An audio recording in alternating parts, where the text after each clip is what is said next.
He had been working as a security guard at the same hospital for 12 years, walking the night shift corridors quietly, never talking much with anyone. Until that young surgeon noticed the watch mark on his wrist. It wasn't an ordinary watch mark. It was the kind left by watches removed in a very special place, at a very special time. And at that moment, the doctor realized that this ordinary security guard was actually one of the most legendary surgeons in the medical world. Today, I'll share with you the story of a medical legend hiding in hospital corridors and the young surgeon who discovered him. Before the video begins, please let me know in the comments which city you're watching from. And if you believe stories like this need to be told, please subscribe. St. Mary's Medical Center was a large 500-bed hospital located in northern Chicago. Thousands of patients daily, hundreds of doctors, nurses, and staff. During the night shift, the hospital took on a different atmosphere. Quieter, calmer, but also more critical. And on that night shift, the same man had been working for 12 years. Marcus Thompson was 67 years old, medium height, gray-haired, with kind eyes. He wore a security guard uniform, walked the corridors, and ensured patient safety. He never complained, never showed up late, and did his job quietly. The doctors and nurses had gotten used to him. They called him Marcus, sometimes Mr. Thompson. Kind, reliable, always ready to help. Nobody knew much about his past. It was only known that he had come to the hospital 12 years ago, had clean records, and was a trustworthy man. He had never married and lived alone in a small apartment. He didn't have close relationships with anyone. He preferred working the night shift and rested at home during the day. Dr. Sarah Mitchell was 31 years old, a talented cardiothoracic surgeon. She specialized in heart and lung surgeries and had been working at the hospital for 5 years. She was energetic, curious, and patient-focused. That Tuesday night, Sarah had received an emergency surgery call at 2 a.m. A patient who had suffered a heart attack needed urgent bypass surgery. While rushing to the operating room, she encountered Marcus in the corridor. "Good evening, Marcus," Sarah said, walking quickly. "Good evening, Dr. Mitchell. Emergency surgery?" "Yes, heart attack. Needs bypass." Marcus stopped. "I wish you success. You're in capable hands." Sarah thanked him and continued running, but Marcus's phrase, "capable hands," lingered in her ears. It was a very specific expression. The surgery lasted 6 hours. Sarah did an excellent job. The patient was stable. The operation was successful. As she was leaving the operating room, she saw Marcus in the corridor. "How did the surgery go?" Marcus asked. "Very well. The patient is stable. It was a successful operation." "I'm glad. Heart surgeries are very delicate." Sarah stopped. "Do you have knowledge about heart surgeries?" Marcus hesitated very slightly. "You learn while working in the hospital. You see a lot." Sarah nodded. It seemed reasonable. But Marcus's knowledge about heart surgeries seemed very specific. The next night, Sarah was on night shift again. While checking intensive care patients, she encountered Marcus again. "How was yesterday's patient?" Marcus asked. "Very well. Full recovery. He'll be transferred to the ward tomorrow." So the bypass operation was successful. Yes. 3-vessel bypass.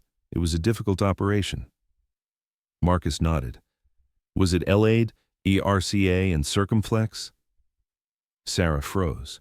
LAD, left anterior descending, RCA, right coronary artery, and circumflex. These were cardiology terminology. Very specific terms. Yes, exactly. How do you know these terms? Marcus realized he had made a mistake. Working in the hospital, you learn by listening to doctors. Sarah was convinced, but her suspicions had increased. Marcus's medical knowledge was very deep. That night, Sarah was sitting in the break room. Marcus brought tea. "Thank you," Sarah said. "You're very kind." "You're welcome. Coffee is harmful at this hour. Tea is better." "Tea? Why do you think so?" "Lower caffeine level, less effect on heart rhythm." Sarah was surprised again. "You really know a lot." Marcus realized he had given too much detail again. General knowledge. But Sarah was now definitely suspicious. Marcus's knowledge was too specific, too accurate, too experienced. The next day, Sarah researched Marcus. She checked hospital records. Marcus Thompson had started work 12 years ago. Previous experience, working at various security companies. Education, high school graduate. Medical background, none. But this didn't make sense. Marcus's knowledge was too deep. Sarah searched online for Marcus Thompson doctor. Many results came up, but none seemed to match Marcus at the hospital. Then she tried a different approach. She searched for Marcus Thompson cardiac surgeon, and she found something very surprising. An article from an old medical journal from 2005. Dr. Marcus Miracle Hands Thompson, Chicago's most successful heart surgeon. In the photo, a young, handsome, confident surgeon. Sarah read the article. Dr. Marcus Thompson performed over 5,000 heart surgeries in 15 years. With a 98% success rate, he was one of Chicago's most respected surgeons. He especially specialized in complex bypass operations and heart transplants. Sarah's breath caught. She continued reading the article. In 2010, Dr. Thompson mysteriously withdrew from medical practice. The reason was not disclosed. After that date, no trace of him was found. Sarah looked at the photo again. Could that young surgeon be the elderly Marcus? It was hard to say, but it seemed possible. That night, Sarah observed Marcus more carefully. She looked at his hands, very delicate, very gentle. They looked like surgeon's hands. "Marcus," Sarah said, "your hands are very gentle. Have you ever done surgical work?" Marcus looked at his hands. "No, just office work. They look very steady, they don't shake." "I'm getting older, but I'm not shaking yet," Sarah continued. "Have you ever observed surgery?" "No. As a security guard, I don't enter operating rooms." "But you know so much." Marcus became uncomfortable. "Dr. Mitchell, you're asking too many questions." "I'm sorry, I was just curious." That night, Sarah watched Marcus's movements. His walk was very disciplined, very precise, just like a surgeon.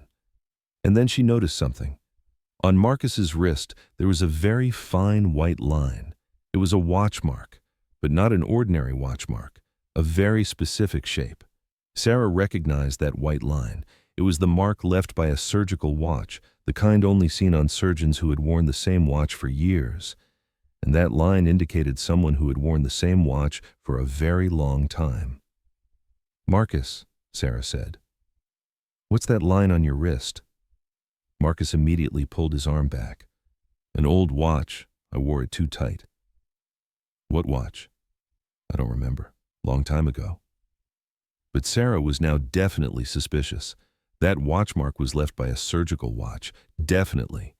The next day, Sarah did more in-depth research. She researched the year 2010 when Dr. Marcus Thompson went missing, and she found something very surprising.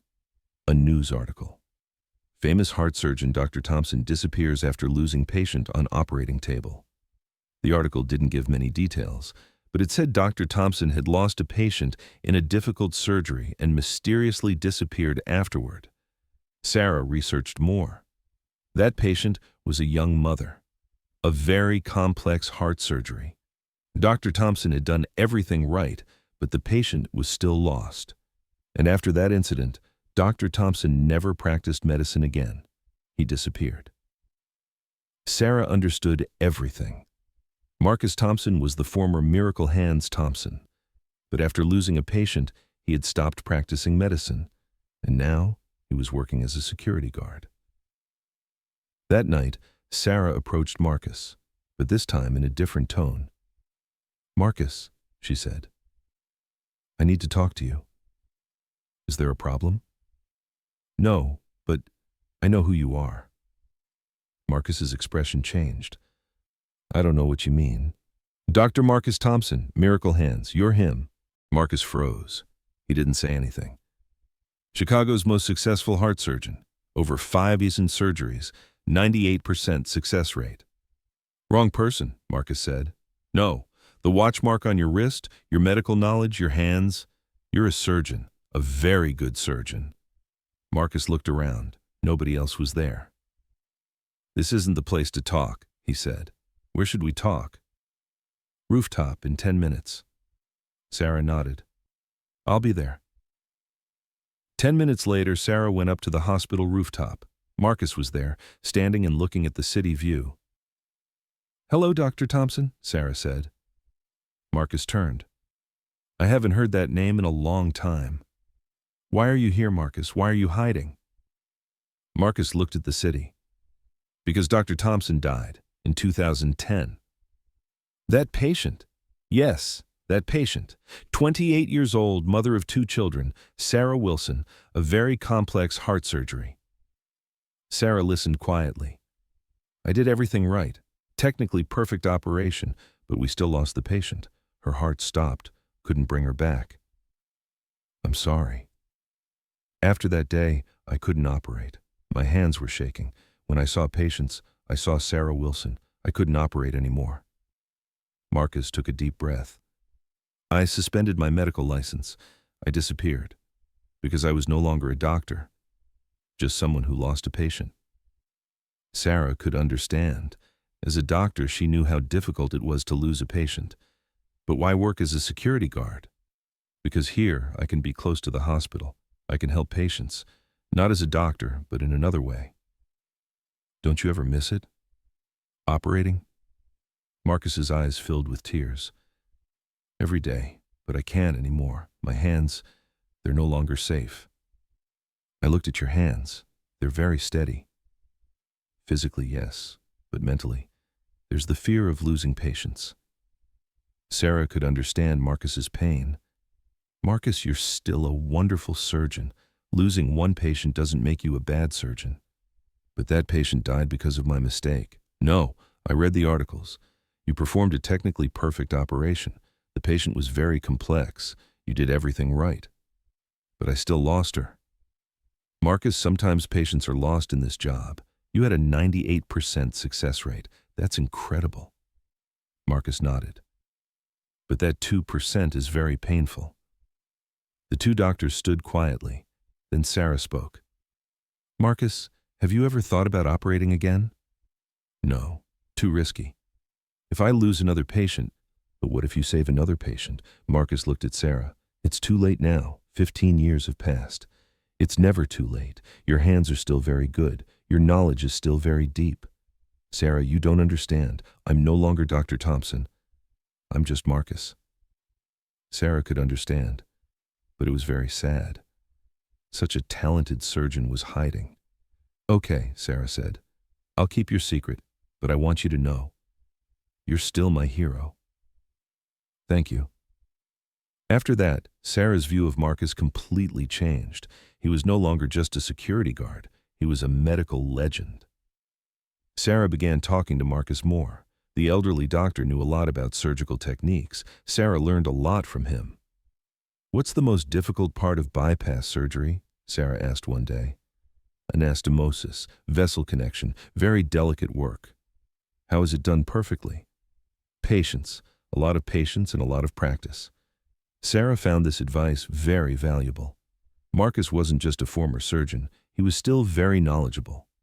One day, Sarah had a difficult surgery, a very complex heart operation, a young man, a very difficult case. Before the surgery, Sarah found Marcus. Marcus, I have a very difficult surgery today. Can you give me advice? Marcus hesitated. What kind of case? Sarah explained the case. Marcus listened very carefully. Very difficult, Marcus said, but doable. Do the anastomosis very carefully, and be patient. Any other advice? Watch the heart rhythm. If the rhythm is disturbed, defibrillate immediately. Sarah took notes of this advice. Thank you. The surgery lasted 8 hours. Sarah applied Marcus's advice, and the operation was successful. After the surgery, Sarah found Marcus. The surgery was successful, she said. Your advice was very helpful. Marcus smiled. I'm glad. How is the patient? Very well. Full recovery. That's wonderful. Sarah saw Marcus's happiness. The elderly doctor still felt the joy of saving patients. Marcus, Sarah said, you're still a doctor. By helping me, you're indirectly saving patients. Marcus thought. Maybe you're right. I'm definitely right. You're still helping people. Months passed. Sarah and Marcus's friendship deepened. Marcus was giving Sarah a lot of advice, and Sarah was giving him the energy of young doctors. One day, Sarah made a special offer to Marcus. Marcus, would you like to observe surgery with me? What? You can come to the operating room as an observer. Maybe it would be good for you. Marcus thought, I can't. It would be too difficult. Why? Because when I see surgery, I'll want to do it again, but I can't. Maybe you can. No, too risky. But Sarah didn't give up. She tried to convince Marcus for weeks, and finally, Marcus agreed. That day, Marcus entered an operating room for the first time in 15 years, as an observer behind Sarah. His heart was beating very fast. Are you ready? Sarah asked. I don't think so. Trust me. The surgery began. Marcus watched Sarah's technique. She was working very well, but some parts could be done better. Sarah, Marcus said quietly, make the anastomosis a little tighter. Sarah applied Marcus's advice. It really was better. Watch the heart rhythm, Marcus said. It's a bit irregular. Sarah checked. The rhythm was really getting disturbed. She intervened immediately. Throughout the surgery, Marcus gave Sarah advice, and the operation went perfectly. After the surgery, Sarah looked at Marcus. How do you feel? Amazing, but also scary. Why? Because I want to do it again, but I can't. Why do you think you can't? Because too much time has passed. My hands aren't that delicate anymore. Sarah looked at Marcus's hands. Your hands are very steady, and your knowledge is still very deep. But the fear of losing patience, Marcus, fear is normal, but burying your talents because of fear isn't right. Marcus thought, maybe you're right. From that day on, there was a small change in Marcus. He still worked as a security guard, but now he started entering operating rooms as an observer. One day, Sarah asked Marcus a different question. Marcus, if you had the chance to operate again, what would you say? Marcus thought for a long time. I don't know, I'd be very scared. But if you had the chance to save a patient, that would be very valuable. Then why don't you try? Marcus looked at Sarah. Do you really think so? Absolutely. You're still a wonderful surgeon. Marcus went home that night and thought. After 15 years, he was thinking about operating again. The next day, Marcus found Sarah. Sarah, he said, if I wanted to operate again, how would that work? Sarah was very excited. You'd need to reactivate your license. Exams, training, it would be very difficult. But you're Marcus Thompson, Miracle Hands, you can do it. Marcus smiled. Maybe I can try. 6 months later, Marcus reactivated his medical license. He passed the exams, completed the training, and became a surgeon again. His first surgery was very simple, a minor heart operation, but Marcus was very excited. Are you ready? Sarah asked. Yes, I'm ready. The surgery began. Marcus's hands were shaking a little, but then the habit came back. His hands became steady. His technique was perfect. The surgery was successful. The patient was saved. After the surgery, Marcus was crying. How do you feel? Sarah asked. Amazing. I feel like I'm a doctor again. Because you are already a doctor. Marcus smiled. Yes, I'm Dr. Marcus Thompson. After that, Marcus became an active surgeon again, very careful, very delicate. But now the fear of losing patients didn't stop him. One day, Sarah asked Marcus, did you ever regret it? Coming back? Marcus thought, no. Because this is my place. The operating room is my home. Do you think people should know your story? No. What's important is saving patients, not my story. This story shows us that the true spirit of a healer never dies. Marcus Thompson faced his greatest fear. He lost a patient and stopped practicing medicine. But with the support of a friend, he came back. Because real doctors don't give up when they face difficulties, they get back up. So, have you ever known someone like this? Someone who hid after a great failure but then came back? Tell us about them in the comments.